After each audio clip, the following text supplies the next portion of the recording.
Math is not a vocational skill. It's a feature of the world that the Lord made. And we observe it. We use it to describe, analyze, model.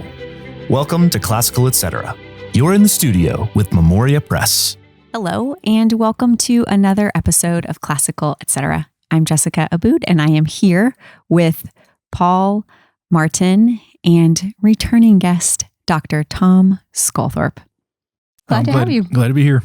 Yeah. Tom is our math curriculum author here at Memoria Press, and at our brick and mortar school here on campus, Highlands Latin School, he teaches math and science.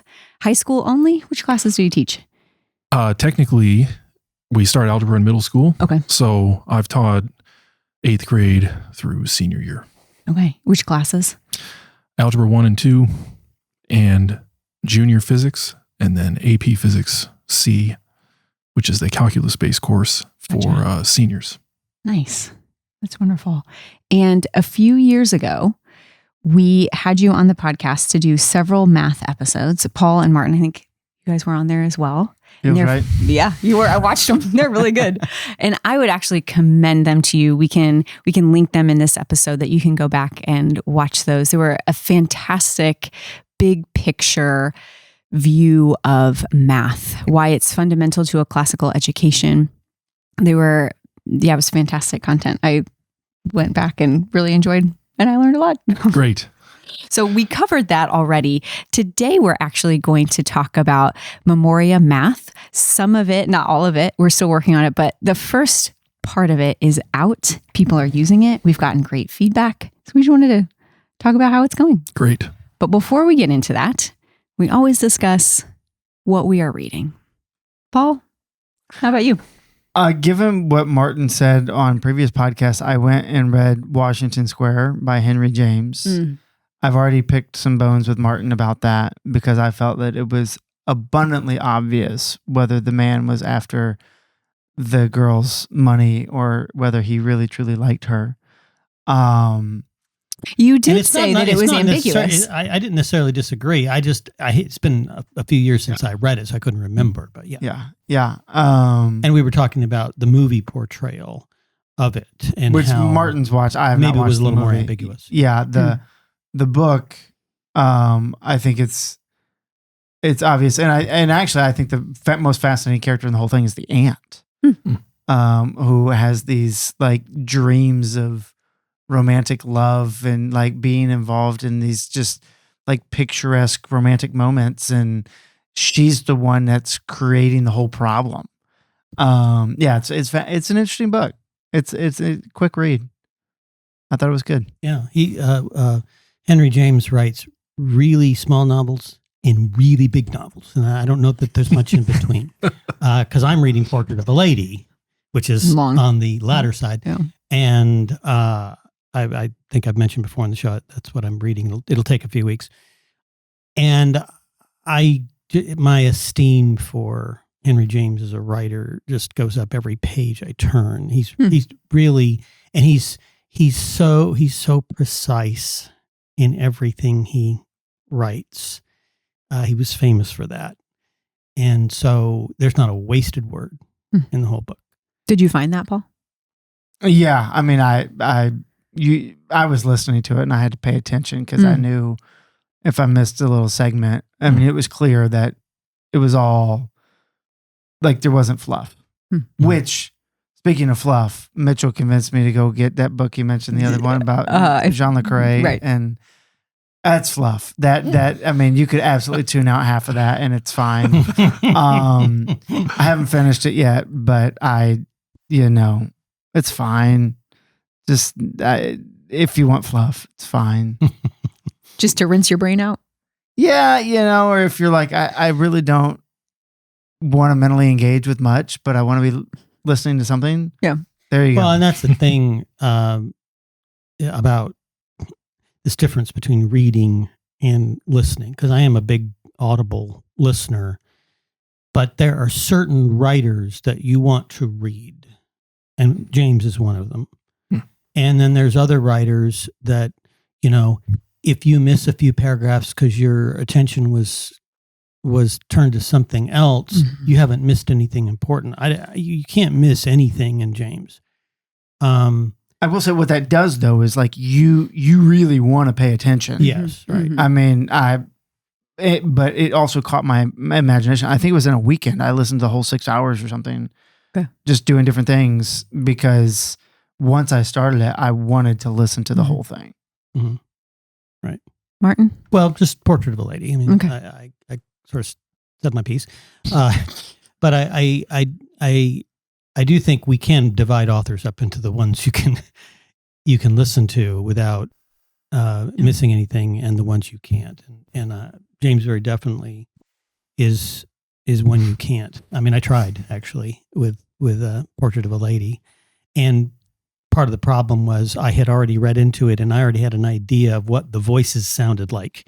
Oh. And then when you go to an audible reader, even they can be a very good one, it's not what you had conceived, and so that kind of bothers you.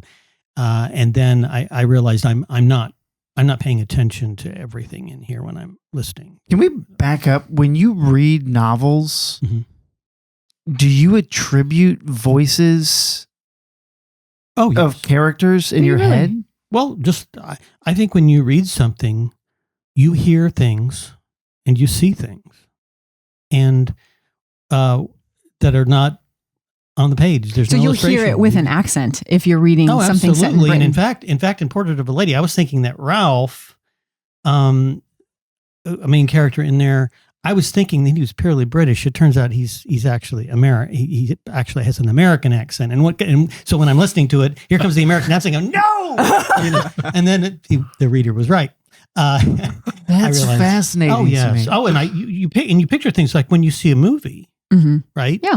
You didn't picture it that way, and in many cases, it will bother you. That's wow. Oh, what? Yeah. Well, because I mean, just my reading experience is so different. You don't create archetypes of the people? I really don't. Like I'm focusing on the words on the page and the concepts that are being derived therefrom, which are describing events which are visual and correct, voices but that I don't are audible. actually have to visualize them. Right? So you don't visualize a field if they're talking about soldiers fighting in a field. You don't visualize that? Not really. No. You don't. No. Are you a visual learner? And so I am a visual. Like I'm. So what? I remember when I studied like biology or chemistry or whatever, and I was at a test, I could remember where those words were on the page.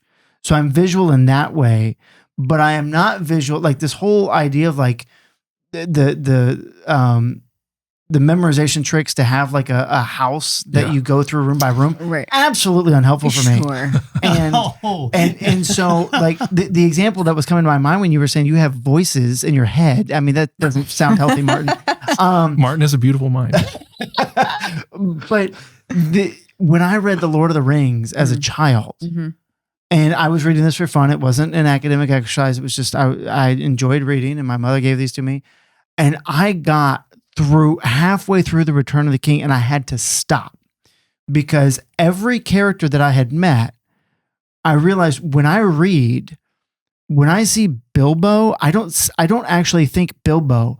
I think it starts with a B, kind of ends with an O. There's a few letters in between. Never pronounced it to myself. Would not have even, Okay, here I need to say something at this point.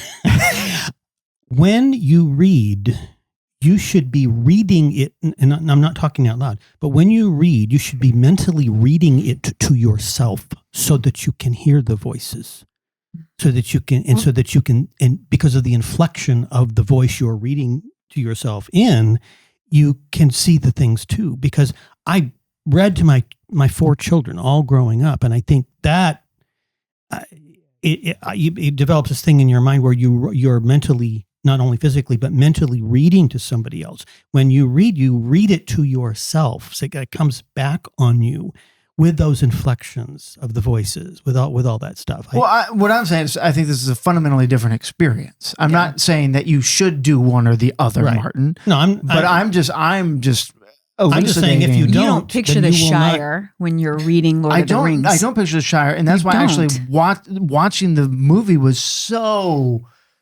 It was really beautiful to me because I had never really pictured the Shire as a place. You know, I didn't know this about you. So your experience of reading might be totally different than it's apparently. Okay. And and probably, I don't know if some people would characterize what I do as speed reading.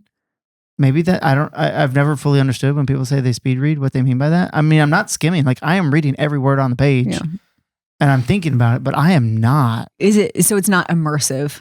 Is this what all three of you, do you need this? to, okay, Tom, what do you do? To deal with your handicap, I visualize. Me too. You need to verbally, audibly read it to yourself. This might solve the problem, Martin? Would you advocate for reading out loud to yourself? Oh, my daughter did that all growing up. She read to herself, and I think there is something actually to that, because when you're reading to your children, you are also in the audience yourself. Sure. You're reading it when you're reading it out loud. It's an experience for you too that is different from just reading the book. Yeah, but your premise here that I ought to read it out loud in order to visualize, then that would mean that when I listen to a book, I should be visualizing it, which I don't. Really? No. So when you read Wendell Berry, you don't picture a landscape. No, there might be like one scene in an entire book that I actually end up, somehow it captures me. But the vast majority of them, absolutely not. The mysterious mind Very of Paul abstract. Safer. Really? Paul's very abstract. Wow. Okay. The metaphysics off. This makes sense. This actually makes sense. I just How does it make sense? Well, he turns everything into an abstract concept. Oh, yes. We figured you out, Paul. And yet I needed the farm, and maybe that makes sense too, right? Like, You couldn't get it in I your needed reading, the so you had to go out and tangibility. start a farm. Yeah, I needed to touch the real Tactile. world. Yeah, that's why This is a philosopher's disease. I was so appalled by Disease? Martin hearing voices in his mind, and now I realize I'm the odd man out. I'm the only healthy one in here. Oh, that's hilarious. Well, a sharp turn onto math. Oh, what's Tom reading? We haven't heard. I don't read. I just do math problems. No, I'm just kidding. But you visualize it all. Yes, of course. No, I write them on a whiteboard. That's right. No, we're reading Two Towers as a family out loud. Enjoying that. It's slow, but we're having fun. And most of my personal time right now, I'm reading Genesis because I'm teaching co-teaching a class at our church in the institute for members and for the seminary students. So a lot of my time is taken up with that. Mm-hmm. And Genesis is literature, so it's all good. Yeah. Mm-hmm. Well, and all the different stories and vignettes that you can visualize, like that is actually a really active book to read if you are a visual. If you Sorry, I felt like about I it. did. Well, everyone except Paul. try Genesis and think about, you don't think about the ark. Talk about the When you importance read of the every flood? word. Yeah. Right. That's right. Yeah. Yeah. Scratching on a stone, every word matters. Yeah. That's exactly right. But Joseph's coat of many colors, like conceptually, I understand what those words mean, but I never sat there and tried to visualize That's what that would look like. Exodus. No, Joseph is Genesis. Is It's it the very Genesis? end. It's the very last. Oh, it is? Okay. I always think it's sorry. I Bible retract lessons with. I correct myself. Thank you, Jeff. Just trying to keep us honest around here. But on to the topic of the day, math. We've published Memoria Pre-Algebra and Memoria Algebra, written by our own Dr. Sculthorpe. Tom, what are you working on now, and where's it going? We are wrapping up Algebra 2, which will be available in the spring, early summer for next year. And we will probably be featuring it at the teacher training conference next year in the summer. Nice. Okay. So that will complete our Memoria Algebra series. And that's how we think about it. It is a 3-year, 3-book series in algebra. Okay. So when we say pre-algebra, we mean the first year of algebra. And I am working on the geometry curriculum that we will assign to 10th graders in our classical core progression. Okay. And so I've been working through Euclid's Elements, Book 1, and writing essentially a companion to that where I walk the student through each proof And the idea there is for students to learn deductive reasoning from a minimalist axiomatic base, because Euclid built his whole system on 10 axioms only. And minimalistic visualizations as well. That's true. I am using a lot of visualizations. Are you? Okay. Yes. For the students' benefit.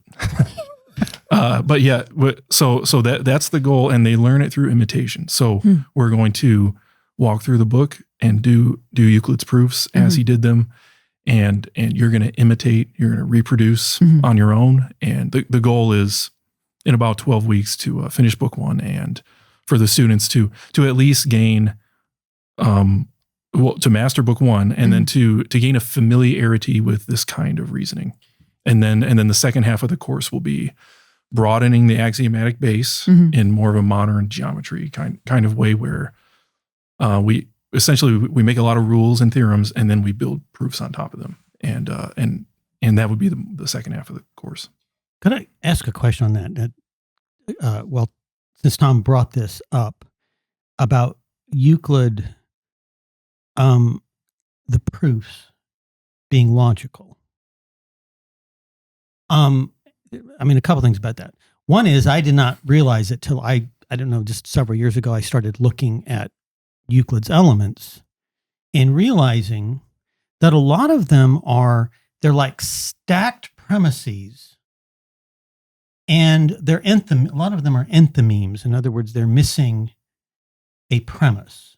If you were to chart it all out, they would have like usually the major premise and then the conclusion, and they're missing the minor premise. And I thought, if somebody does not know traditional logic, they would not know how to back into that premise, which is kind of important. And I also notice that the modern geometry that I learned in school, it seems to me completely different from Euclid. Euclid is a series of logical propositions, some of which are implied, and you make deductions. I totally agree with that. Whereas modern logic, it's about proofs, but it's like you have to do the proof, and you do it using De Morgan's rule and all these modern logic concepts. I was just curious about what you thought about that, because number one, I think traditional logic is easier conceptually for a child, whereas the modern logic is actually very complicated. I studied it for a number of years when I was taking my philosophy degree, and only later studied traditional logic and realizing how much more straightforward conceptually that is for people. So do you have any thoughts on that? Yes. Actually, one of the things that I realized as I was getting into this was, and this was unplanned, so I can't really take credit for it, but the way that this is going to work out from a programmatic standpoint is actually really helpful for the student, because geometry in the 10th grade year will not only further progress their mathematical skills and their mathematical thinking, but it is a perfect follow-on to traditional logic 1 and 2, which students typically complete in 8th or 9th grade. And when we publish this, I'm going to publish it with traditional logic 1 and 2 as a necessary prerequisite. Really? Because Martin's correct. You are going to have a very difficult time with Euclid and the language I use in the book if you don't know logic terminology like implications and converse and reductio ad absurdum and things like that. Euclid loves reductio ad absurdum proofs. So, and if we think about how we program at Highlands Latin School and what we do at Memoria Press as well, so you have the mathematical progression, algebra to geometry to calculus, and then we have alongside of that traditional logic to Euclid, which is deductive axiomatic reasoning to metaphysics. So the way that those two will parallel, I think, will really benefit students. And actually, that'll be very helpful in the philosophy class, that they have had a significant chunk of time with Euclid. Yes. Because a lot of the early Greek fascination philosophy has to do with this kind of thought. Yeah, Plato's view of geometry as being central. And one of the problems there is that when a modern reader reads that, he thinks of modern geometry. Yeah. And it's not what he's talking about. He's talking about Euclidean geometry. Yeah. Martin, I would like to make a clarification, though, that all of Euclid's premises are explicit. In a later proof, he may not say that, but he's starting from very explicit axioms. Okay. Yeah, I'm thinking more of a demonstration I saw. Yes. Later on, he's going to be assuming you know that stuff because he's already done that stuff. In this sense, Euclid's book is constructive. So it's like he's building a building, one stick at a time. Mm-hmm. And yes, everything before is now assumed in the new. And in a later proposition, he may refer to 2 or 3 earlier ones explicitly, but really the whole body of knowledge is now assumed.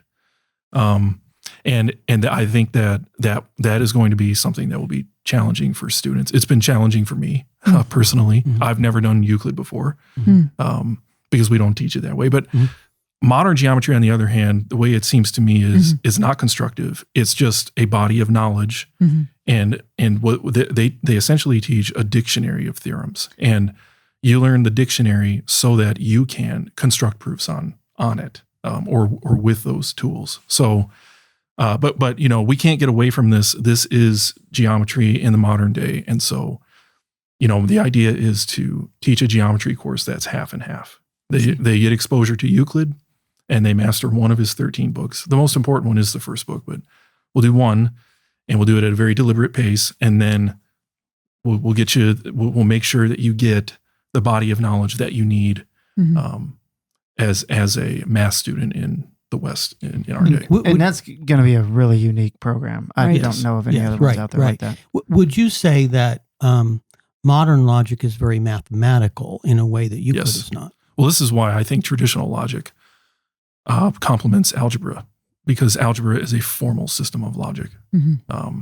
The notation is logical notation. And algebra is actually axiomatic as well, which is something I realized as I've been studying Euclid. As I look back on the algebra work that we've done, and I realize algebra is an axiomatic system as well. That we learn premises upon which we not only build our knowledge up, but they serve as the foundation for all the algebraic operations that we carry out to solve particular problems. I always thought of algebra, and am I wrong here, in thinking of algebra as logic plus arithmetic? Yes, I would say so. Yeah. And I've always thought of algebra as the abstraction of geometry. That it's a notational abstraction of geometry. Yeah, I think so. Which is why we see so much of geometry in algebra. And yes, the challenge for students who are coming out of 6 years of very concrete arithmetic operations, suddenly now we have this new notation, and we're dealing with unknown quantities, and we're dealing with all these properties and things that define what we can and can't do. It's a significant leap for them. And that's why our pre-algebra book is purposefully on the shorter side so that students can soak in it more and so that they can learn all of these properties and definitions because they need them for the rest of the on-ramps. Yes. But you would stand behind the idea that the most important things for those first 6 years is the arithmetical absolutely thing. Because they can't think algebraically really yet, right? And again, like when we first teach algebra, it's really simple. Something like 3x plus 2 equals 11. Most of us could look at that and say x is 3, right? Great. But we just reasoned arithmetically because we're doing arithmetic operations in our heads. Algebra is prove it. And prove it logically and prove it based on these properties that function like axioms. And that's new for the student. So you could show an equation like that to one of our 6th graders. I'm sure he or she would be able to tell you what the answer is. but now prove it, right? Mm-hmm. They're not there yet. Should you study logic before you study algebra? I don't know about that. I was hoping to hear you say that logic was a prerequisite for virtually everything. I was just going to say, Martin. Well, so my daughter is doing traditional logic this year, and I'm not formally logic trained. I was a public school student in the late 90s, and I think that content is challenging. It challenges me, and probably because it's just all new terminology. But I'm reading it with her, and we're going through it together. And I think to myself, like, so if anything, I think maybe we could have waited another year for this. Typically the way that we teach, the way that algebra is taught in our day is very computational. The way that I've thought about this, I think it seems to me that in the way we teach math in our day, it's give the kids computational skills since they're young. And when they get older and when they get into college, we can go conceptual with them. They already have the monkey skills, and maybe now we can kind of get more abstract and get more logical and things like that. And we're taking an approach that is a little bit different, where we want to incorporate those things from the beginning, and with the idea that cohesion will not only build better mastery, but it will make more sense for the student. And we're not just training calculators. And you incorporate lots of review in the lessons, which is probably really helpful. We've gotten feedback on that, actually, that people enjoy that. Yeah, there are some things that we have worked into the books that I think a lot of people like me who were public school trained, that it will strike them as odd. So for instance, yes, review days. And they're really not programmed review days. Okay. We give guidelines in the book where, hey, you know your student. What is your student struggling with? What does your student need to review? Write up some problems for them to do. Talk with them a lot. We want you to talk with your student in this new terminology and in mathematical language. And then the recitation, of course, is something that is new to math here as well. But that we think is really important because it's the only way to force the kids to learn the terminology. In the same way, again, my daughter's in logic and she has to memorize all these definitions so that she can use terms like supposition in the way that they're supposed to be used. And what is a term, right? And so I'm just learning all this week. I'm sure it's good for you. It's great.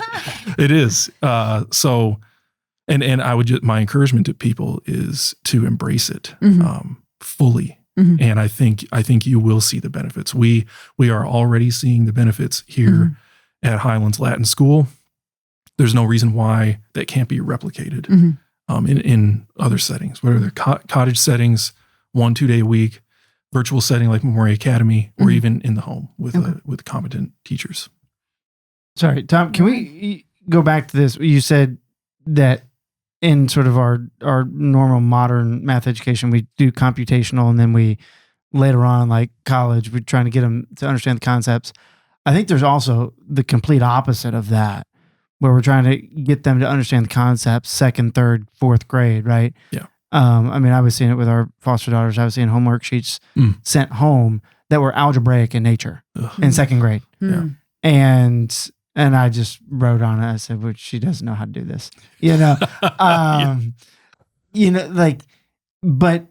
I think you can go way too far on that end of saying we want them to understand the concepts without understanding what you've said kind of earlier in this episode of they're not ready for that, right? Are they ready for logic prior to 7th grade? No, they're not, right? Are they ready to understand the concepts, the algebraic concepts, those pre-algebraic concepts that you said we want them to soak in?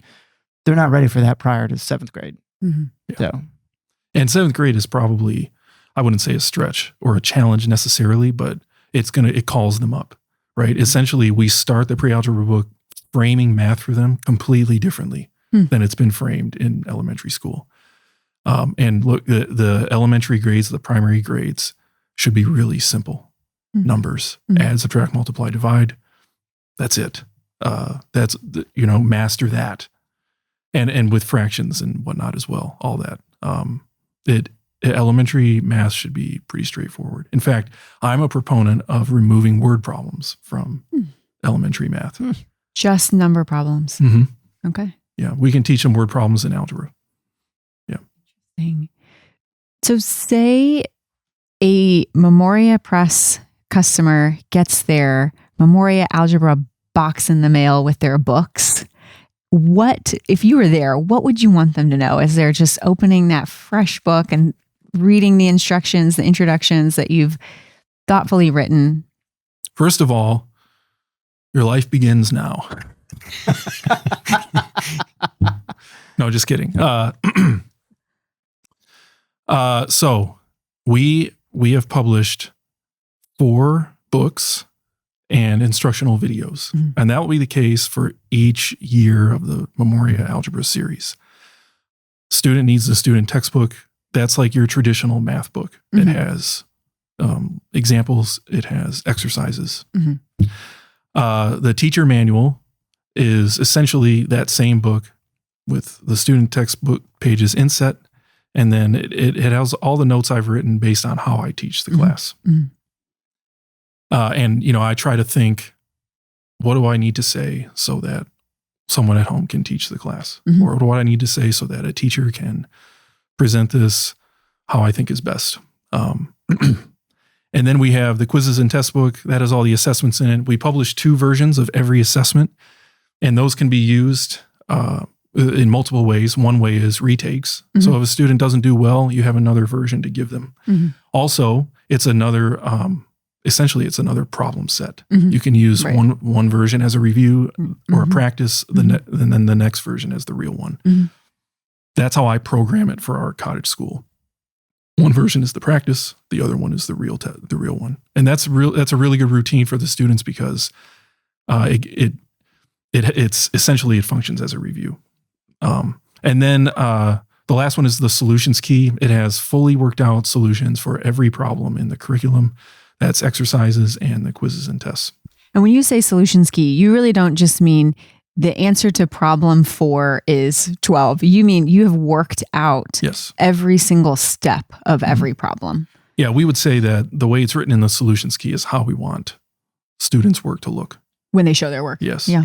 And so that's a great tool for the instructor, whether it's in a school setting or at home, so that you can check student work, or so that you can walk students through particular solutions. Mm-hmm. Maybe you're having trouble identifying where the student made an error. Mm-hmm. You can see the answer is wrong, but where? Mm-hmm. Well, you can use the solutions key to help you identify that. Mm-hmm. And then the instructional videos, that was me teaching the class in our cottage school here over the course of a couple years.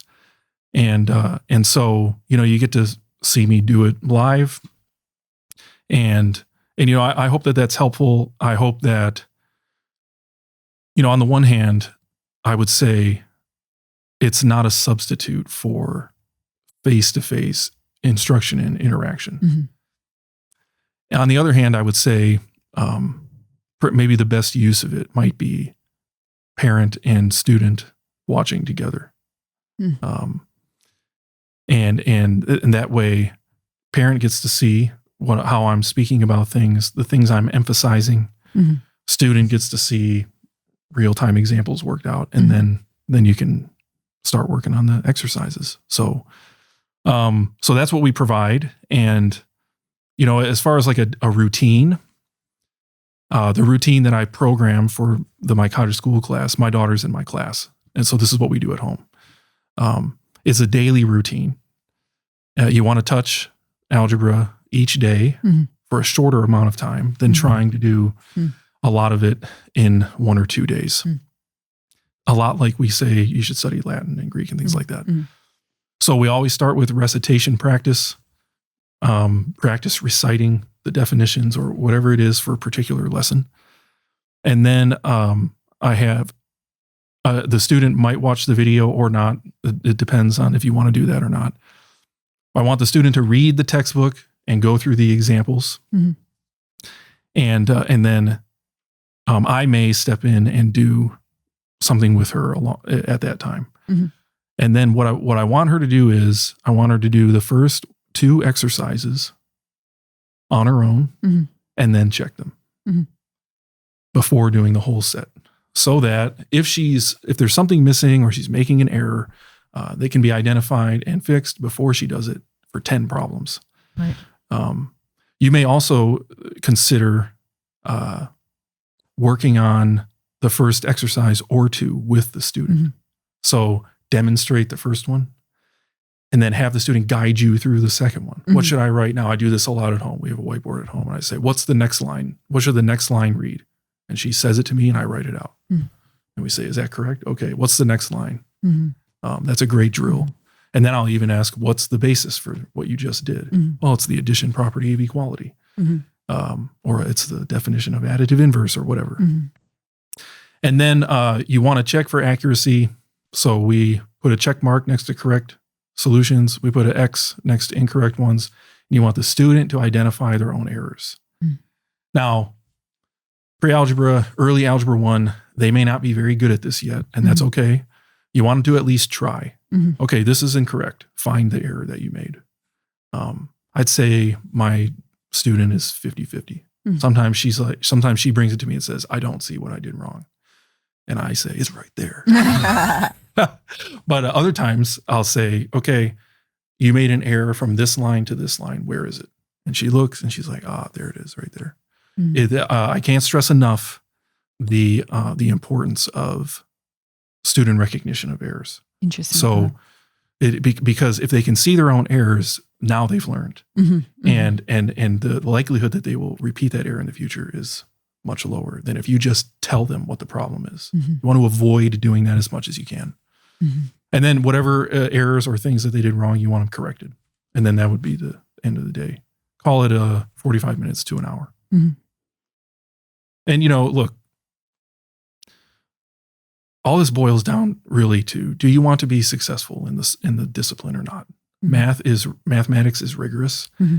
and thus you have to match its rigor mm-hmm. with the work that you do. Mm-hmm. I tell my AP Physics students this as well. Hey, if you want to be successful in this class, you're going to have to match the rigor of the discipline mm-hmm. with your own. And so, you have to come into it with that mindset. Mm-hmm. And I try to make that very clear each year when I teach algebra to the student and their families is, this is what we've signed up for. This is our goal. Our goal is mastery. Mm-hmm. We want you to come out the end of the year having mastered this body of material so that we can build on it next year. Mm-hmm. So let's partner together to do that. Mm-hmm. And I'm wondering if there's any academic discipline where you don't learn to know what's right by studying what you did wrong. Yeah. I mean, because that's kind of almost, a lot of the things you were saying there are universal pedagogical principles. Yeah. Right. You're just applying them. Those are the things that we do in a lot of other parts of our program. You're doing it in math. Right. And Tom, I love this idea of regularly asking, why were you able to do that step? Mm. Because, I remember learning algebra, and I always had to work out the problem, but I never had to say why I could go from step 1 to step 2. Yep. And I think that would have been helpful for me in identifying the errors when I made errors in working out the problem. Yep.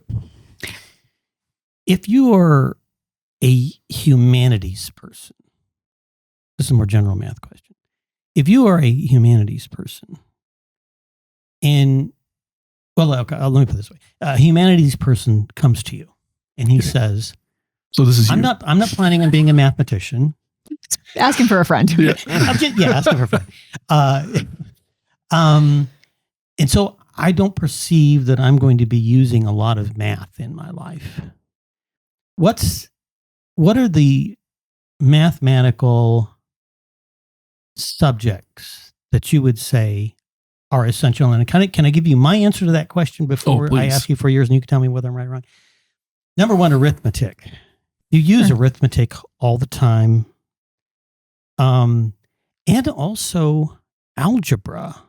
this solving for X. I have had numerous occasions where I either used algebra to, building a chicken coop, where I had to either use algebra or not because I didn't know it well enough to do it in that case. But then, I did arithmetic, I did algebra, and I did basic calculus. And I've always thought, calculus, I don't know that I will use much, but the arithmetic and the algebra, I know farmers who have to use algebra. I've got this much fertilizer and I've got this many acres and X is the amount I need to do that. How much do I need? Stuff like that. Would you agree with that? Yeah, the algebra originated before ancient Greece with the Babylonians and the Egyptians. Now, they weren't using Cartesian notation, which is what we use today, but they were doing algebraic operations in the exact setting that you're describing. So yes, very practical. But I'm going to quibble with two things that you said. So number one, before you quibble, let me just point out, you said Cartesian. Philosophers are the ones who invented math. That's true. Just wanted to point that out. Wait, no, this plays right into my hand, Martin, no. because you started your question with a categorical distinction that was implicit. You said humanities person. Now I'm sitting here as a mathematics author, and I did my undergrad in physics and a liberal arts PhD. I am proof that you can be both. Okay, that and actually that they are complementary. And so and yes, this is popular here at Memoria Press. I am a little bit on an island. Not in that math is important, but that in people who maybe enjoy it or want to do it. And I would just say that we ought not to think of ourselves as humanities people and STEM people. We ought to think of ourselves as whole human beings, and whole human beings would be both. And here's why. And we've talked about this in previous episodes. I'll be short. Math is not a vocational skill. It is it's a feature of the world that the Lord made, and we observe it, we use it to describe, analyze, model. Now, yeah, I learned all kinds of math that I don't use anymore, but all of it helped me to better understand the world in which we live. Now, what do people need? I think about math here in essentially 4 disciplines: arithmetic, algebra, geometry, and calculus. And our goal is to bring everyone through an exposure or a familiarity with the fundamental theorem of calculus in their secondary education before they go to college. And that's because Newton and Leibniz and these people during the scientific revolution, when they developed the calculus, they not only taught us new math, but they answered age-old philosophical questions, and they made our ability to describe the world way more accurate by giving us access to the instantaneous change. And so I would argue that we want your classically trained student to learn calculus. Now, maybe not at the AP Calc 1, Calc 2 level. That's fine. But my intention is to write a program that would be suitable for 11th or 12th graders. That would be an historical and philosophical and mathematical introduction to calculus, and that students would learn the context for it and the fundamental theorem, and learn some applications of the derivative and the integral. And that's my hope, that would be appropriate for people who love math and people who love humanities. Well, and speaking as apparently half a person, I actually was going to make that point, that the world is qualitative and quantitative. And what the humanities study, I think mostly, is the qualitative aspects of the universe. And what mathematicians study is the quantitative aspects of the universe. They're different views on the same subject. And I think I was going to say that's the reason, from a philosopher's standpoint, that math is important, is because it is one of the two languages of the universe. Yes. Yeah. And, people argue today about objectivity. Why is 2 + 2 4, or a question like that? Have you seen a question like that? Mm-hmm. Okay. So the answer is, we didn't make that up. That is a creational reality. Quantity is a feature of creation. So we didn't invent 2 + 2 = 4. We are describing a reality. So it's not something you can change. You're a creature, right? And we need to acknowledge that. That's the proper posture, I would argue, for any student in a classical education, or really any human being, is you're a creature. Well, and Tom, your point about being a humanities person or a math person, I don't think you're the only person at this table that is proof of that, because I consider myself a math person as a kid. And I think that's part of the thing about when we're trying to train children, sure, if they have a strength, let them exercise that strength, but don't just play to the strength, right? So if you have a humanities leaning child, they should work hard in mathematics, right? You don't just practice the things you're good at, you practice the things you're bad at. Right. And that it's worthwhile doing. Even if you go, I'm not going into a STEM field, it's still worthwhile knowing and having a strong skill in the quantitative fields. Well, and I've told that Pete Rose story before. People ask him, one of the great baseball players of all time, ask him why, he was so good. And he said, because I practice the things I don't do well. Yes. Tom, it sounds like you, in all your preparation for this, you've really tried to make it doable, no matter if someone is teaching this and they're a humanities person or a math person. And I think we've gotten some wonderful feedback on that too, that people are opening these books and they're like, yeah, this is incredibly helpful in terms of how it's laid out, and helping parents and teachers feel like they're capable to do it. And I think, yeah, you've done a really good job on that. I know that you're really active on the forums when people ask questions about that, and they've gotten lots of help that way. Yeah, look, I probably overlooked things at times, because it is a challenge to put myself in the shoes of someone who doesn't know anything about these things. That's the challenge of writing textbooks. So there's probably things I've overlooked at times, and we will make improvements when those come to our attention. But yes, my intent or my hope is that,